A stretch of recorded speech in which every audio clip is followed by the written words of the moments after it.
This isn't just a story about a family. It's about a house where silence ruled like a king, and one child who dared to break it. The day begins the same way it always does, with the faint light of morning crawling through the thin curtains and spilling across the wooden floor.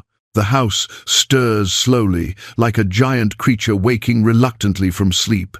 Outside, it looks like any ordinary family home. The paint on the walls is fading in places. The windows could use a polish, but nothing suggests anything unusual. Neighbors who pass by on their way to work would describe this family as respectable, quiet, maybe even admirable. They see order, discipline, and structure. What they do not see is the silence. What they do not hear is the weight pressing down in every corner of this house, a silence so thick it becomes its own character, stronger than laughter, stronger than questions, stronger even than love. The father sits at the table, as he always does, the newspaper unfolded in front of him.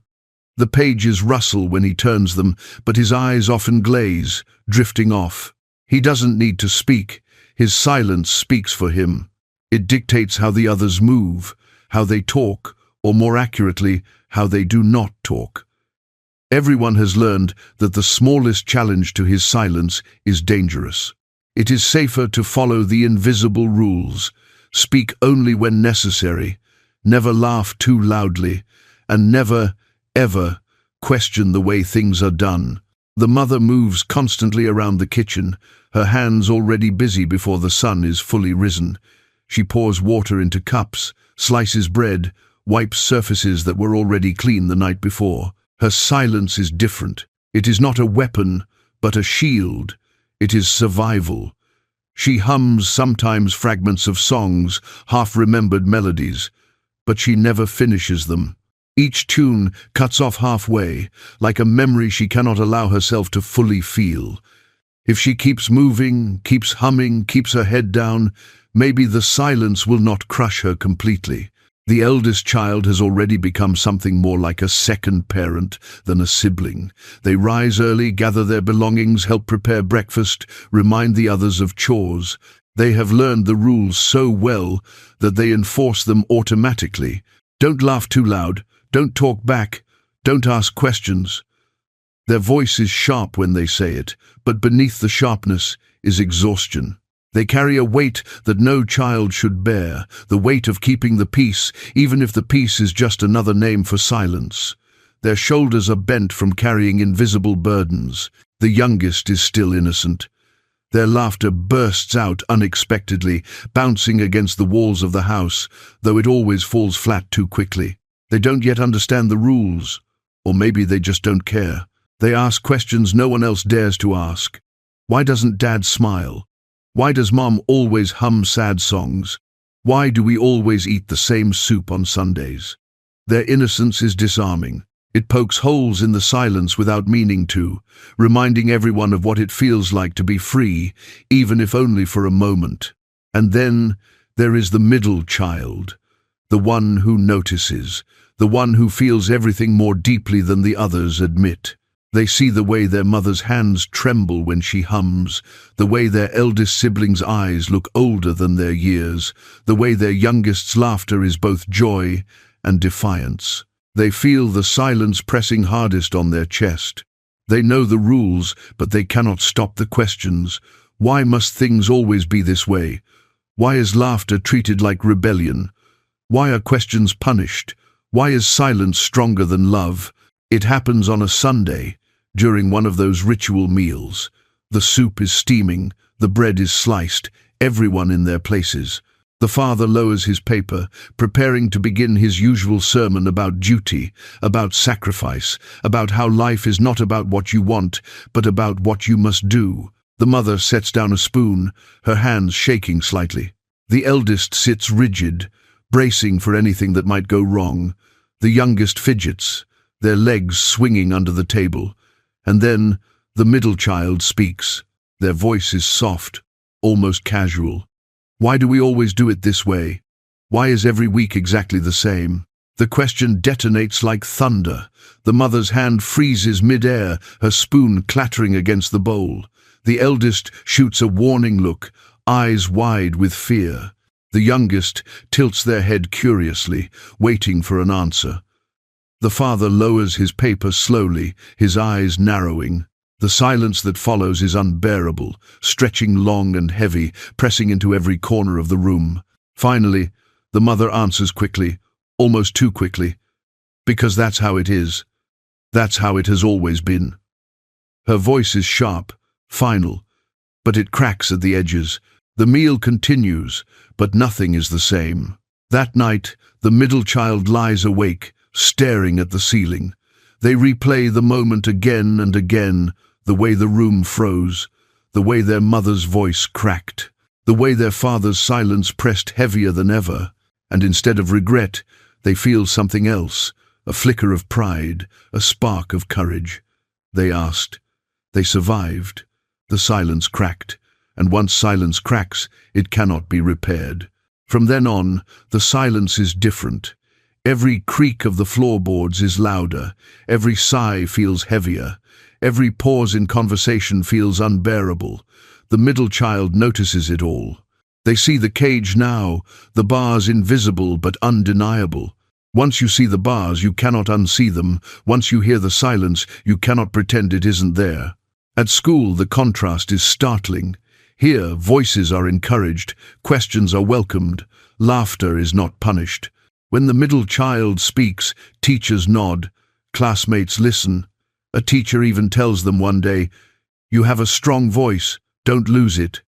The words burn in their chest, a secret to carry home. Don't lose it.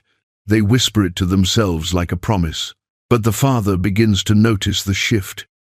His silences grow longer, his commands sharper. His eyes linger on the middle child with suspicion. The mother grows more frantic, moving faster, humming more.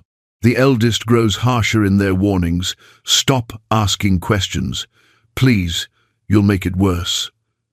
The youngest grows bolder, copying their siblings' courage, and the middle child feels both fear and strength tangled together. They have spoken once. They cannot stop now. Another Sunday arrives, heavy with expectation. The same soup, the same bread, the same ritual. The father begins his sermon on duty, his voice steady and unyielding. But before he can finish, the middle child interrupts again. Their voice shakes, but only slightly. Maybe happiness matters too. The mother gasps. The eldest stiffens. The youngest leans forward. The father's glare burns. His silence sharpens like a blade. "You don't know what you're talking about," he says at last, his voice low and dangerous. But the child does not look away. For the first time they meet his eyes, steady. The silence cracks again. That night, the middle child begins to write. They find an old notebook and a pencil and pour their thoughts onto the page. They write about duty and happiness, about silence and love, about their mother's unfinished songs, their father's silence, their siblings' struggles. They write until their hand aches, until the words blur on the page, until their chest feels lighter. On paper, their voice is free. On paper, the silence cannot touch them. The house remains heavy. The silence is still there. But it has been broken, and once broken, it can never rule the same way again. The week after that Sunday meal stretches out like an endless road, each day heavy with the weight of what was said and what was left unsaid. From the outside, life seems unchanged. The neighbors still wave politely when they pass. The curtains are still drawn in the same careful way. The children still walk to school in orderly lines, their uniforms pressed, their shoes polished. To anyone looking in, this is the picture of a family with discipline, structure, and control. But inside the walls of the house, silence has shifted. It is no longer seamless. It is cracked, uneven, trembling in places where it once stood unchallenged. And everyone in the family feels it. The father senses it most of all. He sits at his table each morning, the newspaper stretched open, his silence draped around him like a cloak. But it no longer feels like power. It feels like defense.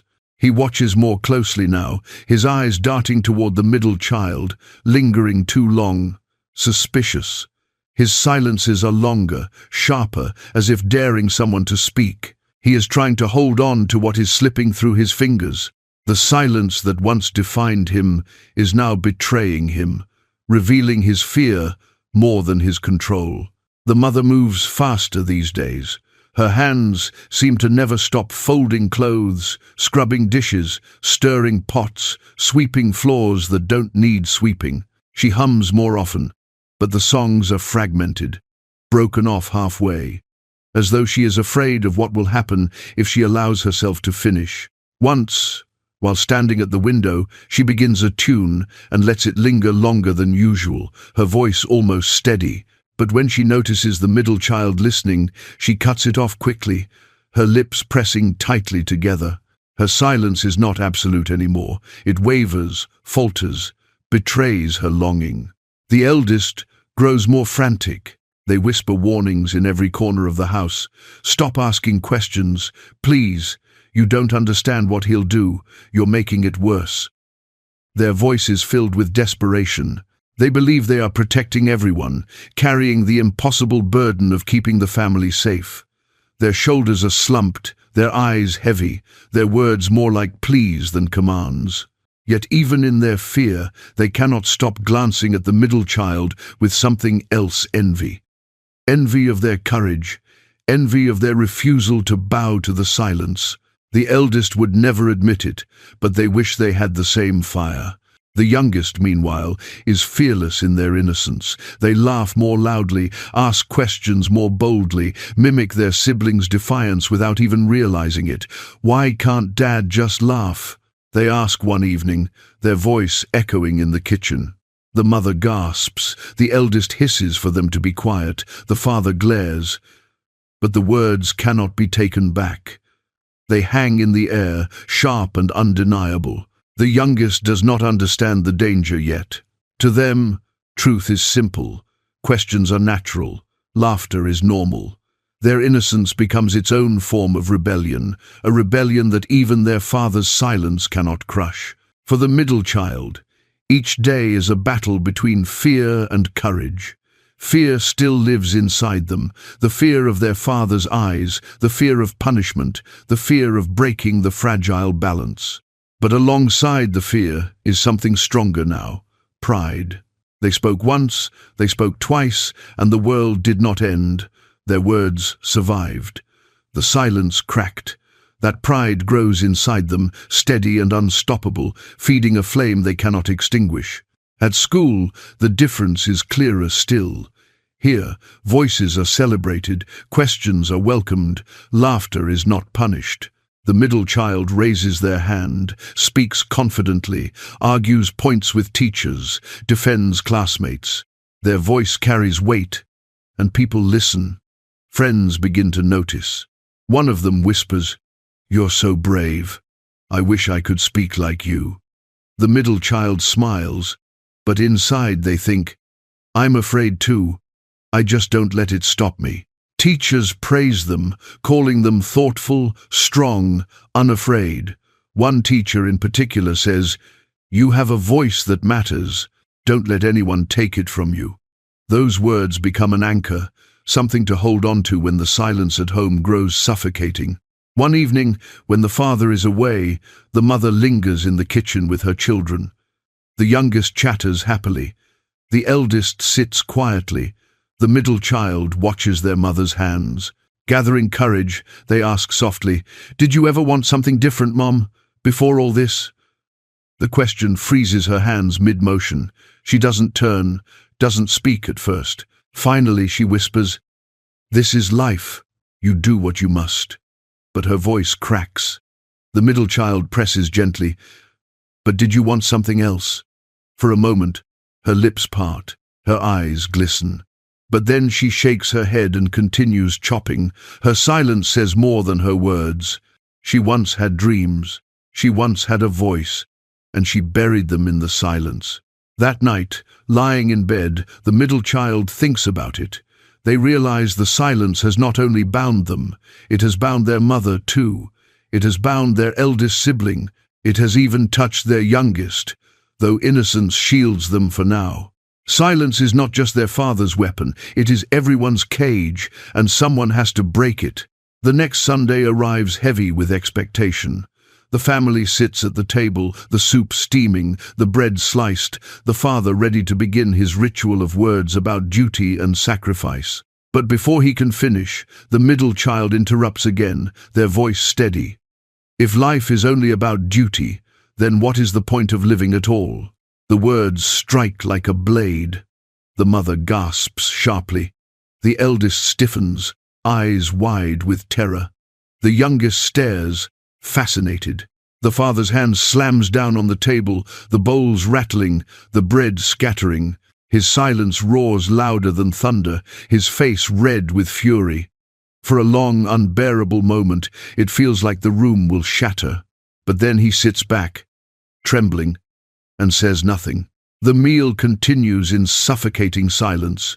Every bite tastes of fear and defiance, but the middle child feels something else too, triumph. They spoke, and the silence did not erase them. They looked into their father's eyes and did not look away. That night, they write furiously in their notebook. Their hand aching, their heart racing. They write about duty and love, about fear and courage, about their mother's sorrow and their siblings' silence. They write until the page is filled, until the words spill over, until their chest feels lighter.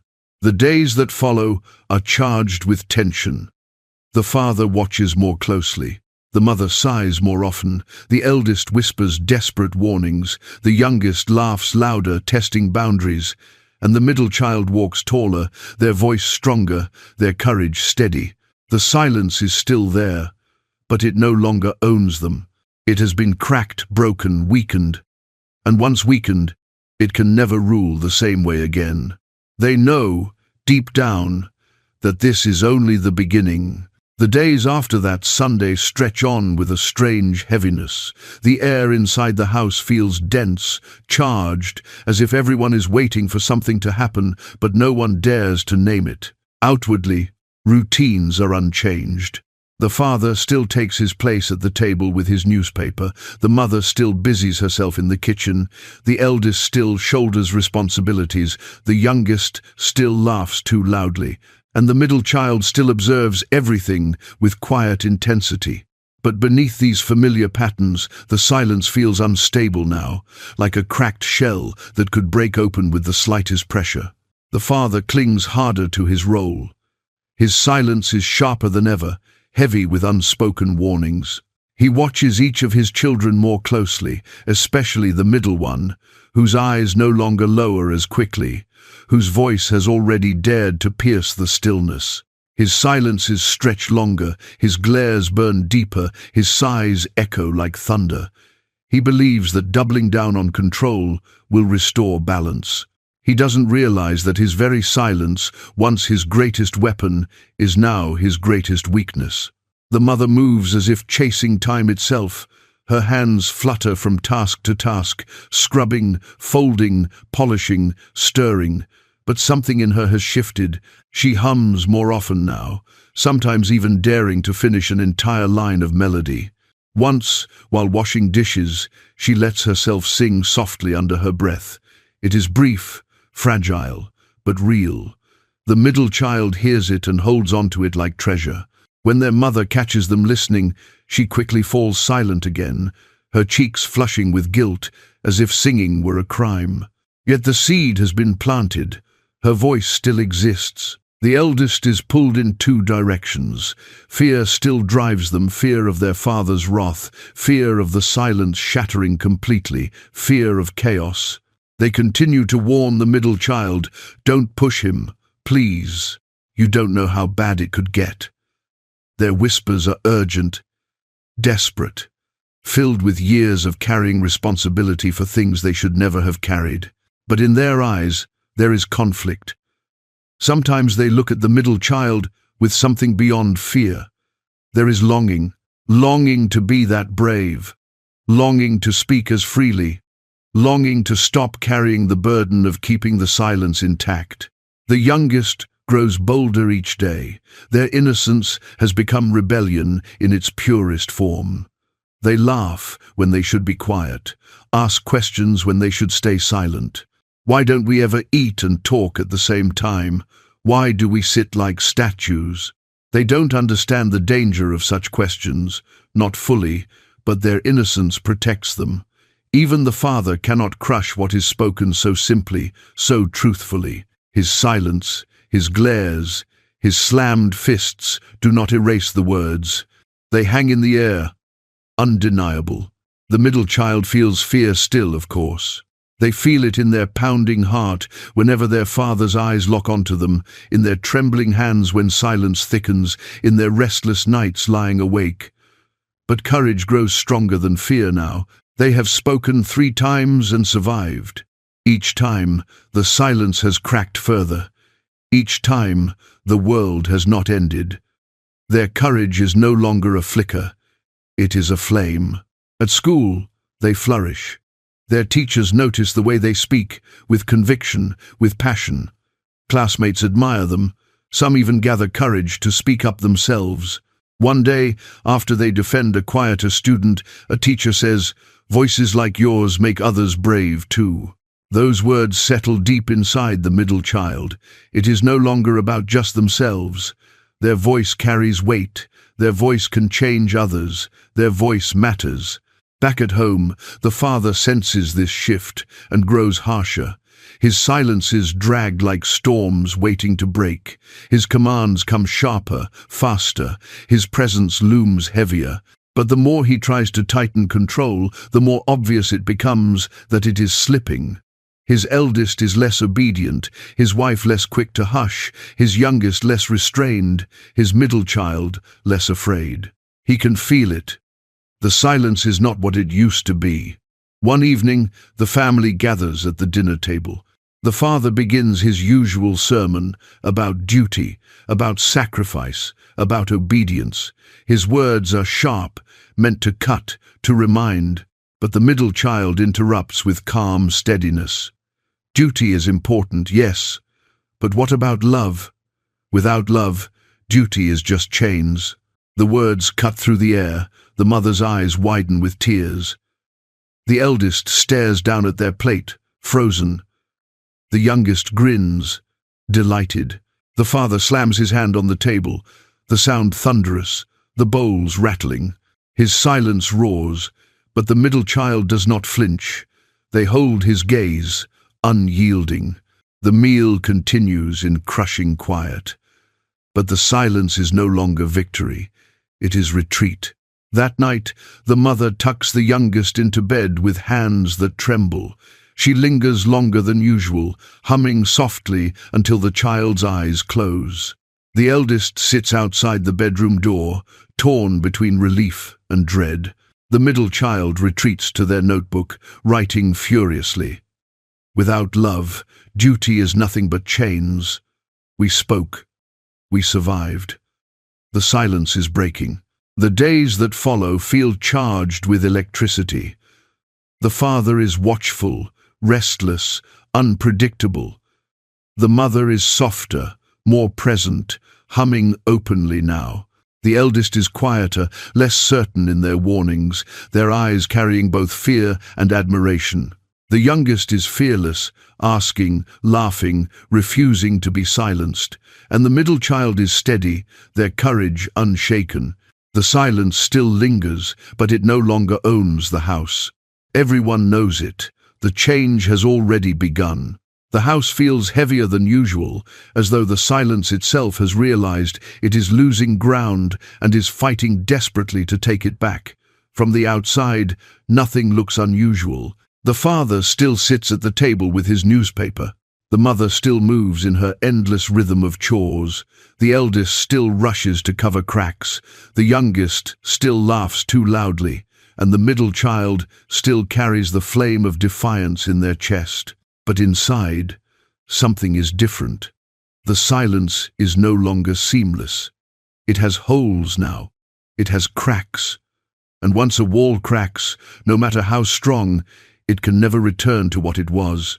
The father grows harsher. His silences stretch long enough to suffocate. His glares feel like daggers. His commands come suddenly, sharp as whips.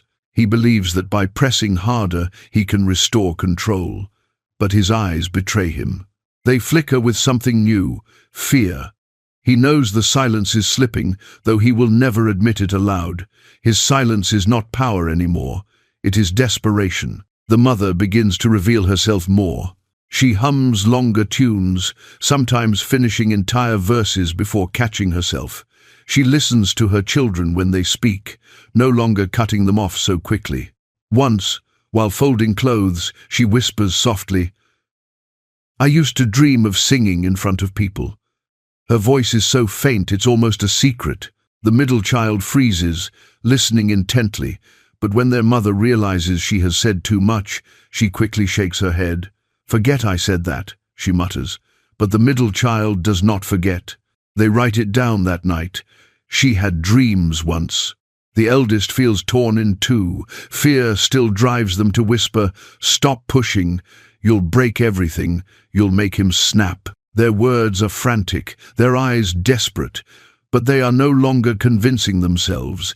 Deep down, they know their sibling is right. Sometimes, late at night, when no one is watching, they allow themselves to smile faintly at the memory of their youngest's laughter or their middle sibling's defiance. They are afraid, yes, but fear is no longer the only thing they feel. Hope, fragile but real, is beginning to grow. The youngest grows louder every day. Their innocence has become a force no one can control. They sing off-key songs, laugh at inappropriate times, ask blunt questions that no one else dares to ask. Why don't we talk like other families? Why don't we ever play games? Why doesn't Dad tell us stories? Their words are sharp because they are simple truths. The father tries to silence them, but innocence is harder to break than rebellion. Their laughter lingers even after his glares fade. The middle child feels all of this deeply. Fear still coils inside them, but courage has become larger. They are not trembling anymore when they speak. They stand straighter, meet their father's eyes longer, hold their voice steadier. They write in their notebook every night until their hand aches. They write about duty and love, about fear and courage, about silence as a monster and voice as a weapon. They write about their siblings, about their mother, even about their father. They are building a record of rebellion, page by page, word by word. At school, their confidence grows. Teachers notice how quickly their hand shoots up, how clearly their voice carries. Classmates look at them differently, some with admiration, some with curiosity. They defend others, speak boldly, argue thoughtfully. One teacher tells them, "You have something rare, don't let anyone steal it." They carry those words home like armor, something to shield them against the silence that still waits behind their front door. The father senses all of this and grows restless. His silences are longer, his glares sharper, his fists clench tighter. He feels his control slipping, and it terrifies him. He is a man who has built his identity on silence, on control, on order. Without it, he is lost. And the cracks spreading through his kingdom are cracks spreading through himself. One Sunday, the meal begins as always. The soup steams, the bread is sliced. The father sits in his place, his silence thick around him.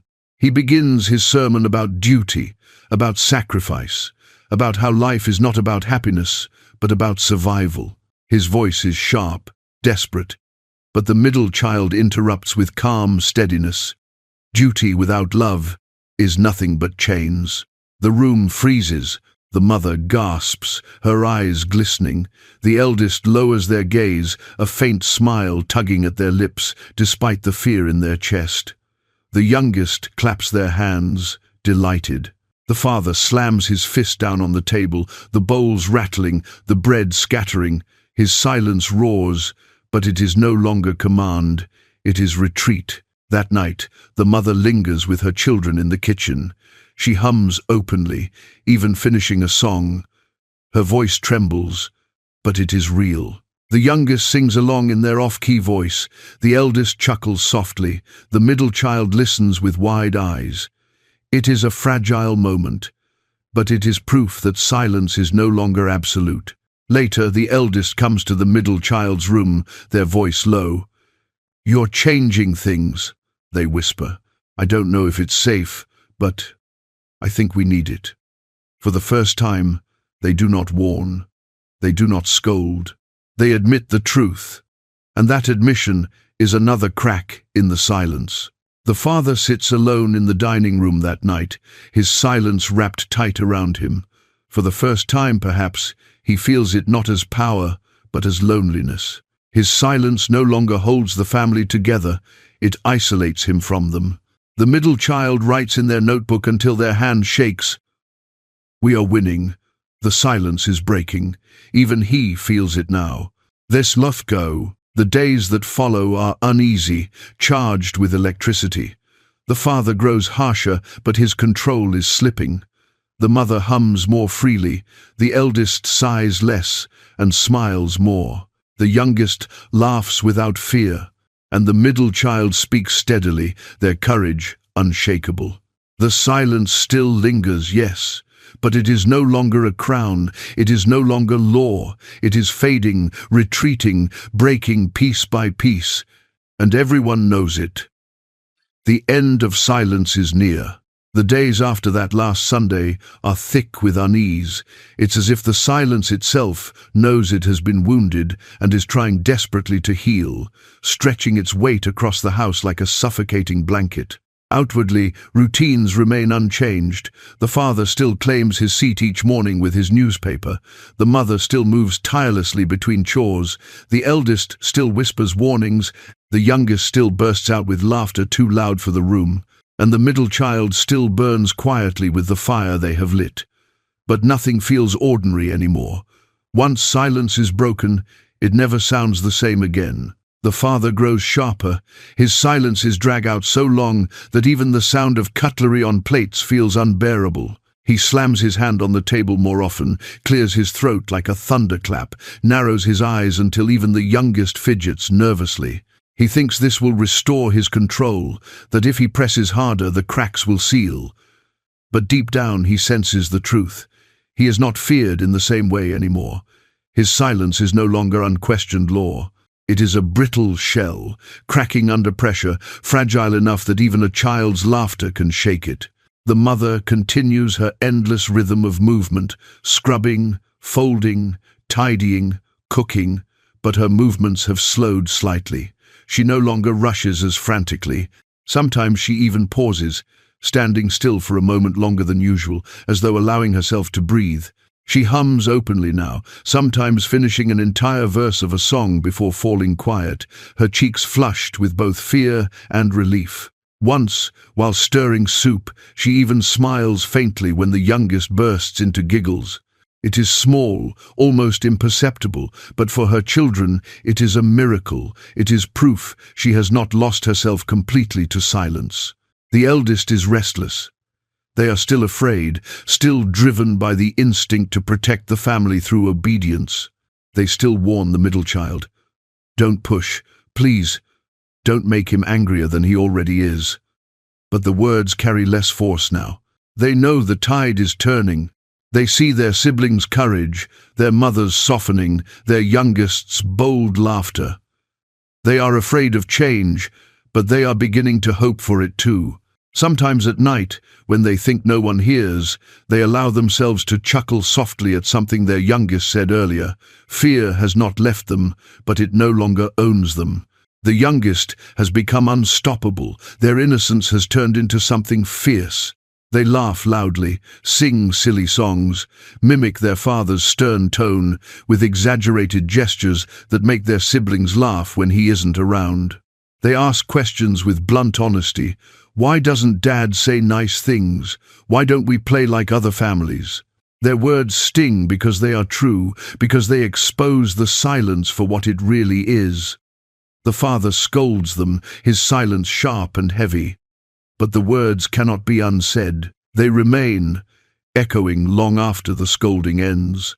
And the middle child, they are the anchor, the flame, the steady voice that refuses to be swallowed. They are afraid still, but courage now outweighs fear. Their voice no longer trembles when they speak. Their gaze does not lower when their father's eyes burn. They write in their notebook every night, filling pages with reflections, with truths, with dreams. They write about silence as a cage, about courage as the key, about love as the only force that can break chains. They write about their family, their mother's hums, their eldest's sighs, their youngest's laughter. They even write about their father, not as a villain, but as a prisoner of the very silence he created. At school, the middle child thrives. Their voice carries across classrooms, confident and clear. Teachers nod, friends gather, classmates look at them with admiration. One teacher says, "Your voice will take you far." The middle child writes those words down later, holding them close like armor. Because at home, their voice is still dangerous, still risky, but it is worth the risk. The father notices everything. He notices his wife's hums, his eldest's weakening obedience, his youngest's relentless questions, his middle child's unwavering defiance, and it terrifies him. His silence is slipping, his control is fading. He grips harder, but the harder he grips, the more it crumbles. One evening, during dinner, the youngest bursts into laughter at a joke only they understand. The father slams his hand down, roaring with silence. But before fear can freeze the room, the middle child speaks firmly. "They're just laughing. It's not wrong to laugh." The words fall heavy into the silence. The mother gasps softly. The eldest's eyes widen. The youngest stares, stunned. The father's face burns red, his fists tighten. For a moment, it feels like violence will erupt. But then he sits back, trembling, his silence louder than ever. Yet it is not victory. It is retreat. That night, the mother lingers in the kitchen, folding towels slowly. She hums, and for the first time in years, she finishes the song. Her children listen in awe, their eyes wide, their hearts pounding. The eldest hides a smile. The youngest claps with delight. The middle child writes it down later. She sang again. Later, the eldest enters the middle child's room, their voice soft. "You're changing things," they whisper. "I don't know if it's safe, but maybe it's right." For the first time, they don't warn. They don't scold. They admit the truth, and that admission is another crack in the silence. The father sits alone at the table that night, his newspaper untouched. He is wrapped in silence, but it feels different now. It no longer fills the house. It only surrounds him. He is isolated, cut off from the family he once controlled. His silence, once power, has become prison. The middle child writes late into the night, "We are stronger than silence. We are breaking free." Even he feels it now. Their hand aches, their eyes blur, but their heart is steady. The days that follow are uneasy, but hopeful. The mother hums openly. The eldest sighs less, their shoulders lighter. The youngest runs through the house with laughter ringing, and the middle child speaks with a steady, unshaken voice. The silence still lingers, yes, but it no longer rules. It is crumbling, fading, breaking apart. And deep down everyone knows, the silence is dying. The silence inside the house now feels like a wounded animal. It still prowls through the rooms, heavy and watchful, but it is no longer untouchable. It has been challenged too many times, pierced too often by questions, by laughter, by words that refuse to die. What once felt like an unbreakable law now feels unstable, brittle, constantly on the edge of collapse. And everyone knows it. They live each day holding their breath, waiting to see whether the silence will lash out or retreat further. The father clings desperately to what is slipping away. He sharpens his silences until they cut like knives. He slams his hand down more often, his glance is sharper, his presence heavier. He believes that by pressing harder, he can force things back into place. But there is no going back. His silence no longer feels like power. It feels like fear disguised as control. His family sees it now, even if no one dares to say it aloud. His silence isolates him more than it commands. The mother begins to blossom in small, cautious ways. She still moves through her endless rhythm of chores, but her movements are no longer frantic. Sometimes she lingers by the window, humming a tune as though tasting freedom in her own voice. Sometimes she lets the melody reach the end instead of cutting it short. Once, while drying dishes, she hums 2 verses in a row before falling silent, her cheeks flushed. The middle child watches closely, their chest swelling with pride. Their mother's voice is still here, it has only been buried, and now it is finding its way out again. The eldest is unraveling in unexpected ways. They are still afraid, still whispering warnings. Please stop before it's too late. But their words no longer carry conviction. They see too much change around them. They see their mother humming again, their youngest laughing without restraint, their middle sibling standing tall. And sometimes, even in their fear, they cannot hide their admiration. Once, when the father is not watching, the eldest lets out a small, stifled laugh at something their youngest said. It shocks even them. They cover their mouth, their eyes wide, but the sound has already escaped. It is proof that even they are no longer entirely bound by silence. The youngest thrives in the cracks of silence. They have discovered the power of their questions. Why don't we eat and talk like other families? Why can't Dad just say he loves us? They are too young to grasp the danger, too innocent to understand the fear. But that innocence is what makes their rebellion unbreakable. Their laughter echoes down the hallways, their songs ring out off-key and proud. Even when the father glares, even when he growls with silence, the youngest is undeterred. Their joy is a weapon, though they don't even realize it. The middle child feels the weight of all of it. They are the bridge, the spark, the one who carries both fear and courage in equal measure. At night, they write in their notebook until their hand aches. They write about their mother's unfinished dreams, about their eldest sibling's heavy burden, about their youngest's pure defiance. They write about their father too, not only as the source of silence, but also as its prisoner. They imagine him as someone trapped by his own walls, someone who has forgotten how to live outside of silence. They wonder if he will ever remember. At school, their voice grows stronger. They raise their hand, speak boldly, defend classmates who are too afraid to speak for themselves. Their teachers nod approvingly, calling them brave, calling them thoughtful. Friends gather around them, drawn to their confidence. One whispers, "You make me want to be brave too." The middle child smiles, carrying those words home like a shield against the silence. They know now that their voice is more than survival. It is influence. It is power. The father senses all of this and grows restless. His silences are stretched so thin that even small sounds pierce them. The clink of a spoon, the squeak of a chair, the giggle of a child, they all feel like rebellion. He grips harder, presses harsher, but it only exposes how much he is losing. His silence no longer commands. It reveals his fear. One evening, the family sits down for dinner. The father begins his familiar sermon, his voice sharp, speaking of duty, of sacrifice, of survival. But before he can finish, the youngest blurts out, "Why can't we ever laugh while we eat?" The words crash into the room like lightning. The mother gasps, her hands trembling. The eldest stiffens, eyes wide with terror. The middle child sits straighter, their heart pounding. The father slams his fist onto the table, the sound booming. "Enough!"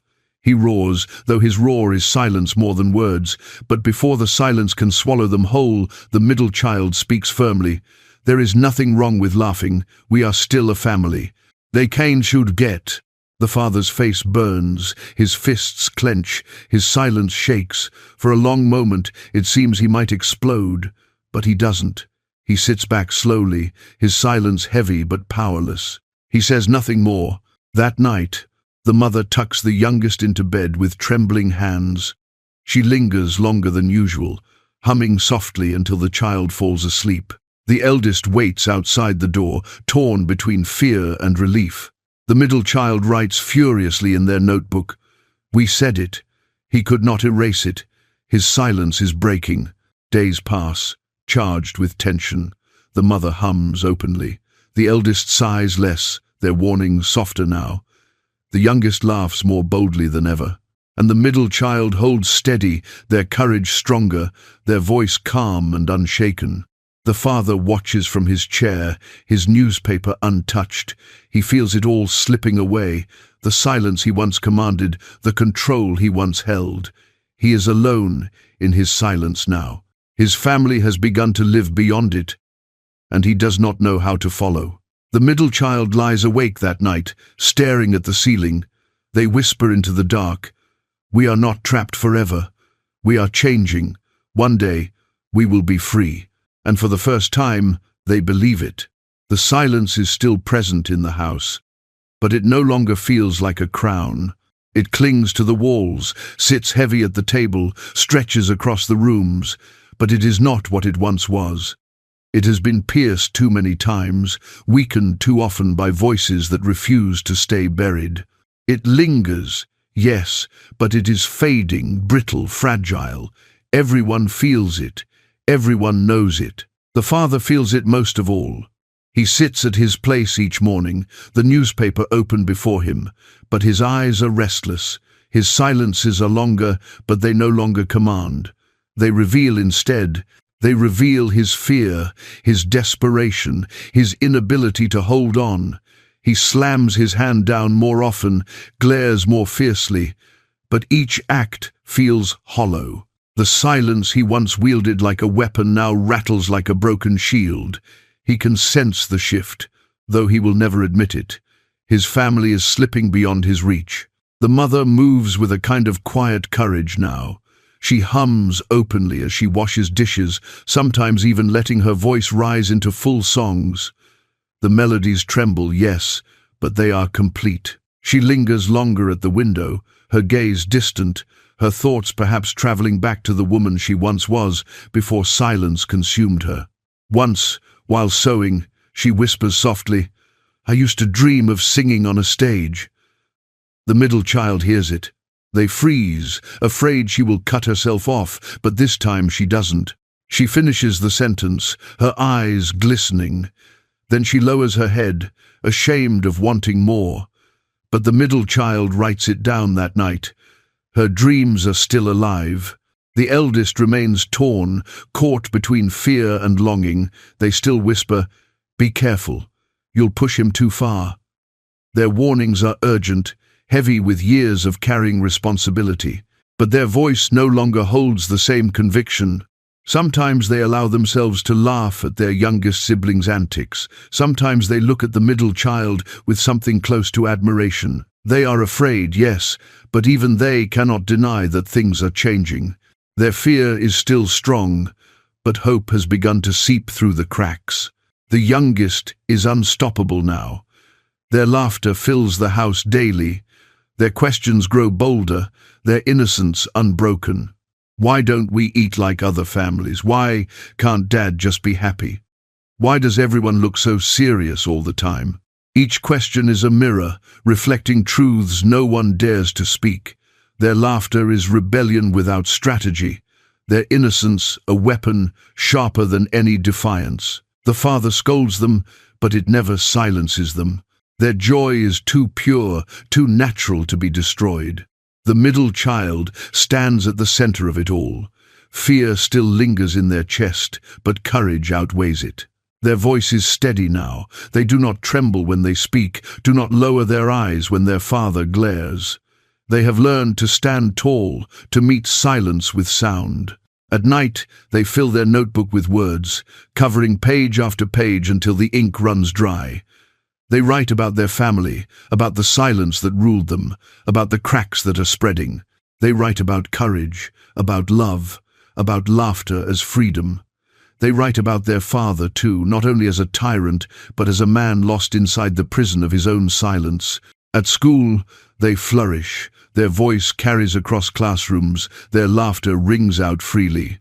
Teachers admire their confidence. Classmates look to them for leadership. One teacher says quietly after class, "You are going to change the world." The middle child smiles, but inside they think, "I just want to change my home first." Their voice, they realize, is not just survival. It is power. It is hope. It is the weapon that breaks silence. The father feels all of it, and it eats at him. He watches his wife hum, his eldest falter, his youngest rebel, his middle child stand unafraid. He knows he is losing. His silence no longer holds. It slips through his fingers, no matter how hard he grips. Sometimes, at night, he lies awake, staring at the ceiling, the silence pressing down on him not as strength, but as loneliness. He does not understand how to live without it. He does not know who he is without control. One Sunday, the family gathers at the table again. The soup steams, the bread is sliced, the father begins his ritual about duty and sacrifice. His voice is sharp, desperate. But before he can finish, the middle child interrupts. Calm, steady, unwavering, duty matters. But without love, it is only chains. The words land with the force of truth. The mother gasps softly, her hands trembling. The eldest lowers their eyes, hiding a faint smile. The youngest claps their hands and laughs aloud. The father slams his hand on the table, the bowls rattling. His silence roars, his face burns. But the middle child does not flinch. They stare back, steady, unbroken. For a long, unbearable moment, it seems he might explode. But he doesn't. He sits back, trembling, silent. That night, the family lingers in the kitchen. The mother sings softly, finishing an entire song. The eldest chuckles quietly at the youngest's antics. The middle child listens, their hearts swelling. The father sits alone in the dining room, his silence thick around him. But it no longer fills the house, it only surrounds him. The middle child writes in their notebook late into the night, "We spoke again." He retreated again. Silence is weaker every day. Their hand aches, their eyes blur, but their spirit is steady. The days that follow are filled with tension, but also with light. The mother hums freely. The eldest begins to smile more often, the youngest laughs louder than ever, and the middle child stands tall, their courage unshakable. The silence still lingers, yes, but it no longer rules. And deep down, everyone knows, silence is dying. The silence no longer feels like an unmovable wall. It feels like a shadow still there, still heavy, still stretching across every corner of the house, but thinner now, weaker, unable to hold its shape for long. Everyone feels the change.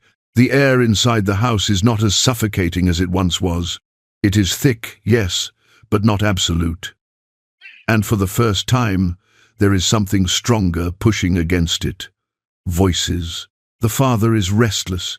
He sits at the table with his newspaper, but the paper remains unread more often than not. His eyes flicker, darting between his children, lingering too long on his wife.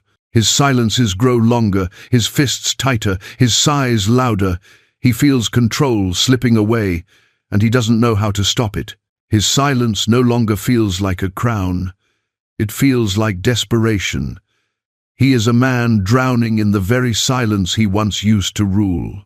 The mother, on the other hand, is awakening piece by piece. Her hums have become longer, steadier, sometimes blossoming into full songs. The notes tremble, but they are real. She allows herself small smiles when her children laugh. Once, she even laughs softly herself, quickly covering her mouth as if afraid of being caught, but the sound lingers in her children's ears like music. She is still cautious, still moving carefully, but there is a new warmth in her eyes, a light that had been buried for years beneath silence. The eldest is no longer only a messenger of fear. They still whisper warnings sometimes, "Don't push him too far," but their voice no longer trembles with conviction. They see too much change to deny it. They see their mother's hums, their youngest siblings' bold questions, their middle siblings' unshakable courage. And though fear still clings to them, hope has begun to grow stronger. Once, while their father was lost in silence, the eldest allowed themselves to laugh at their youngest's silly joke. It was quick, hidden, but it was real. That laugh was proof. Even they are breaking free. The youngest is fearless now. Their innocence has transformed into rebellion that even their father cannot crush. They laugh at the table, sing in the hallways, ask blunt questions that pierce through silence like arrows. Why don't we ever say goodnight to each other? Why can't Dad smile? Why do we never celebrate anything? Their words sting because they are true and because no one can answer them honestly. The father scolds, his silence sharp as knives, but the questions remain, echoing long after he retreats. And the middle child, they are the steady flame at the center of it all. Fear still lingers, but it no longer dictates their actions. Their voice is strong now, their gaze unbroken, their courage steady. They write every night in their notebook, pouring onto the page the truths they cannot yet say aloud. They write about their mother's songs, their eldest's hidden hope, their youngest's innocence, their father's prison of silence. They write until their hand aches, until the ink smudges, until the silence inside their chest feels lighter. The notebook has become their lifeline, their evidence that silence is not invincible. At school, their voice is undeniable. Teachers praise them, classmates look to them for leadership. When they speak, others listen. When they defend a classmate, others gather behind them. Their voice inspires. One teacher pulls them aside and says quietly, "You have a gift. Don't let fear take it from you." They nod, carrying those words home like armor. Because at home, fear still waits. But courage waits too. The father senses all of this and grows harsher. His silences are stretched so long they become unbearable. He slams his hand on the table more often. He glares with eyes that burn. But his power is slipping. His silence no longer commands the room. It isolates him inside it. He is alone in the silence he created. One Sunday, the family sits down at the table. The soup steams, the bread is sliced. The father begins his familiar speech about duty, about sacrifice, about survival. His words are sharp, his voice trembling with desperation. But before he can finish, the middle child interrupts calmly. Duty matters, yes, but without love, there is no point. The words drop like stones into water. The mother's eyes glisten with tears. The eldest lowers their gaze, hiding a faint smile. The youngest claps and laughs. The father's face burns red, his fists slam onto the table, his silence roaring. For a long, tense moment, it feels as though the world might shatter, but then he sits back. He says nothing more. His silence is loud, but it is not victory. It is surrender. That night, the family lingers together longer than usual. The mother sings quietly while folding clothes. The eldest helps the youngest with a game, laughing softly. The middle child writes in their notebook, "We spoke again." He retreated again. His silence cannot stop us anymore. The father sits alone at the table, the newspaper untouched, the silence thick around him. But for the first time, the silence no longer fills the house. It belongs only to him. The days that follow are uneasy but lighter. The mother hums freely. The eldest sighs less and smiles more. The youngest fills the house with questions and laughter. And the middle child stands tall, steady, their courage unbroken. The silence still lingers, yes, but it is fading, shrinking, dying. And deep inside, everyone knows the silence has already lost. The silence is not gone, but it is dying. It lingers in corners, hovers at the edges of rooms, tries to coil itself around the family at the table. But it no longer holds the same power. It no longer commands obedience. It is brittle, fractured, constantly breaking under the weight of laughter, questions, and truths that refuse to stay buried. And everyone feels it. Everyone knows that the end of silence is near. The father, however, clings harder than ever. He sits at the head of the table, his newspaper unfolded, his silence heavy, his glares sharper. He slams his hand down often, his sighs rumble like thunder, his commands crack like whips. But his grip is slipping. His silence no longer keeps his family still. It only reveals his desperation. He is a man trying to stop a tide with his bare hands, and the tide is rising whether he wants it to or not. The mother is freer than she has been in years. Her hums have become full songs now, soft but complete. She even laughs sometimes, quickly covering her mouth, but unable to hide the sound. Once, while cooking, she lets out a real, unguarded laugh when her youngest dances clumsily in the kitchen.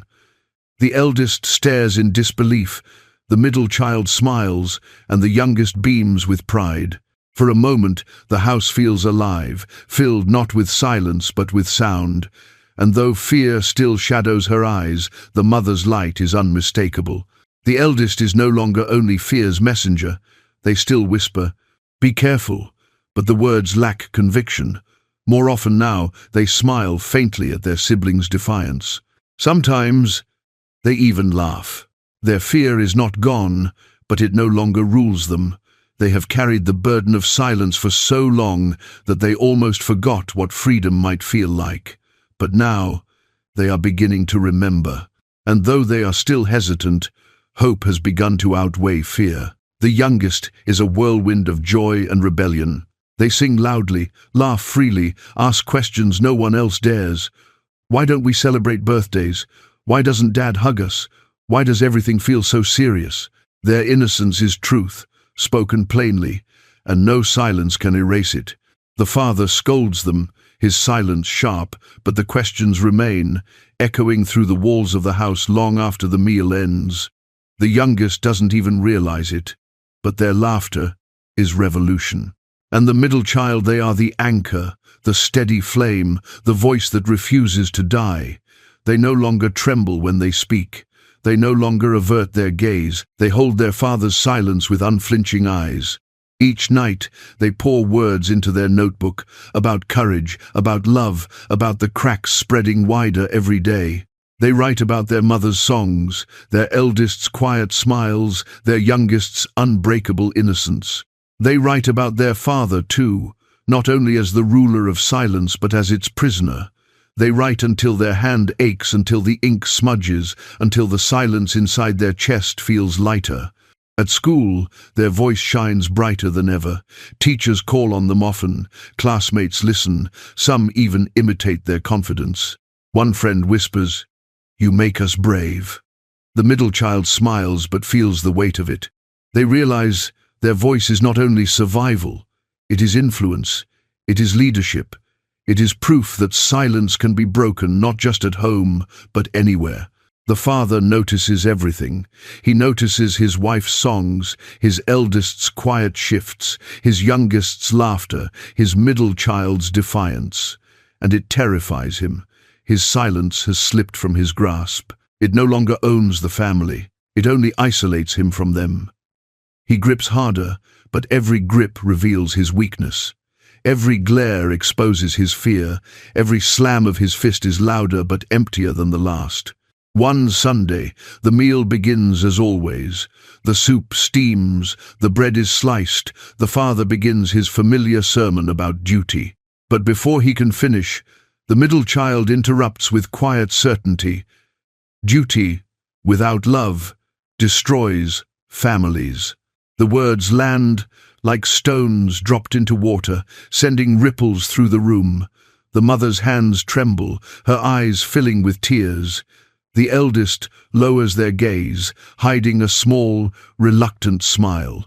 The youngest beams, nodding eagerly. The father slams his hand onto the table so hard that bowls rattle and bread scatters. His silence roars, his face red with fury. For a moment, it seems the silence might crush them again. But it doesn't. The middle child stares back, steady, unbroken. And the father, trembling, retreats. He sits back. He says nothing. The family eats in uneasy quiet, but the silence is not his anymore. It is not obedience. It is not fear. It is choice. That night, the mother tucks the youngest into bed, her voice humming softly. The eldest lingers by the door, torn between fear and relief. The middle child writes in their notebook. He could not erase it. His silence is hollow now. We are breaking free. Days pass, filled with tension but also with hope. The mother hums freely. The eldest sighs less and begins to join in conversations. The youngest runs through the house with laughter that no one bothers to silence. And the middle child holds steady, their courage unshaken, their voice calm and strong. The father sits alone more often, his newspaper unopened, his silence pressing down on only himself. He does not know how to follow his family into this new world of sound. He is trapped in the prison he built. The silence he once believed would save him. And everyone else, they are stepping out, one word, one laugh, one song at a time. The silence is still here, yes, but it is no longer alive. It is dying, fading, collapsing piece by piece. And soon it will be gone.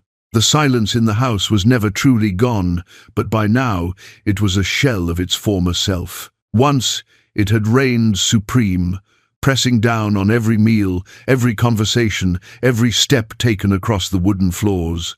It had been like air itself, impossible to escape, impossible to fight, a force that dictated life within these walls. But now, after months of small rebellions, questions asked, laughter released, songs dared into existence, the silence lingered not as king, but as ghost. It clung desperately, but it could no longer choke the family into submission. The father still tried. He rose every morning as he always had, walking into the kitchen with heavy steps, his newspaper folded under his arm. He took his seat at the head of the table, sat with his back straight, and spread the paper out as though its words mattered more than anything his children could say. But he didn't read. His eyes flickered, restless, drifting often toward the middle child, who now met his gaze without flinching. His silence had once been enough to freeze a room. Now it hung like a fog that no one wanted to breathe in. Inside, he was breaking. He felt control slipping like sand through clenched fists. For so long, silence had been his armor. When he was a young man, silence had saved him. It kept him from speaking weakness, from exposing fear, from inviting ridicule. He believed silence was strength, that control meant safety, and so he built a family ruled by it, a kingdom where words were dangerous, where emotions were forbidden, where laughter was rebellion. But what he built to protect himself had become his prison. He looked at his children and saw strangers bold, laughing, questioning. He looked at his wife and saw a woman he could no longer contain. He hated it, but more than hate, he feared it. For without silence, he did not know who he was. The mother, however, was awakening. She moved through the house with a lighter touch. Her hums were no longer cut short, but stretched into full songs, trembling but steady. Once, while washing dishes, she began to sing in earnest, her voice soft, melodic, carrying through the house. The children froze, listening, hardly daring to believe. When she noticed them watching, her cheeks flushed, but she did not stop. She finished the song. For the first time in years, she let herself be heard. Later that night, when the children were in bed, she whispered to herself, "I used to dream of singing in front of people."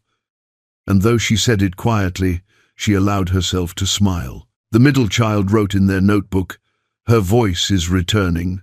The eldest had carried silence like a burden for so long that letting go felt impossible. They had spent years whispering warnings, urging obedience, trying to keep everyone safe. But lately, their warnings faltered. "Don't push him too far," they whispered still, but without force. Their eyes lingered on their siblings' courage with something like envy, something like admiration. Once, when the youngest made a silly face at the dinner table, the eldest covered their mouth to stifle a laugh, but the sound escaped anyway. It was small, fleeting, but it was laughter, real and unashamed. In that moment, even they felt the weight lifting from their shoulders.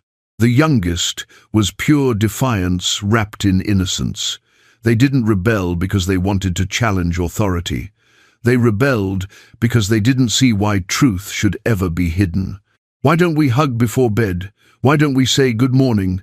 Why doesn't Dad ever tell us he loves us?" Each question was a spark, lighting fires no silence could extinguish. Their laughter echoed in the hallways, their songs off-key but bright. They ran through the house with arms wide, uncontainable, their joy becoming the loudest weapon against the silence. And though the father tried to scold, to glare, to slam his hand down, nothing erased the echoes of their questions. The middle child was the steady flame at the center of it all. They carried fear still, the fear of their father's glare, the fear of punishment, the fear of what could happen if silence fought back harder. But courage outweighed fear now. Their voice was steady, their gaze unbroken. Each night they poured themselves into their notebook, filling pages with truth. Silence is not strength, silence is chains, laughter is freedom, love is duty's only companion. They wrote about their mother's voice, their eldest's hidden hope, their youngest's innocence. They wrote about their father too, not just as ruler of silence, but as its prisoner. They wrote until their hand cramped, until the ink smudged across their palms, until the silence inside them cracked open and spilled out as words. At school, their confidence had grown into something undeniable. Teachers looked to them as a leader. Classmates followed their example. When they spoke, others listened. When they laughed, others joined in. One teacher pulled them aside after class and said, "Voices like yours change worlds." The middle child smiled, but inside they thought, "It has to change my world first." Their voice was no longer just survival. It was hope, for themselves and for everyone around them. And then came the final Sunday. The soup steamed on the table, the bread was sliced, the chairs filled. The father sat tall, his silence wrapped around him like armor, his hands trembling slightly on the edge of the table. He began his familiar sermon duty: sacrifice, survival. His words were sharp, his voice brittle. He was clinging, fighting to hold on to the last shreds of control. But the middle child interrupted, calm and steady. "We are a family. Families should laugh. Families should love. Silence cannot feed us. It cannot keep us warm. It cannot save us." The words hung in the air like bells, clear, undeniable, ringing through the silence.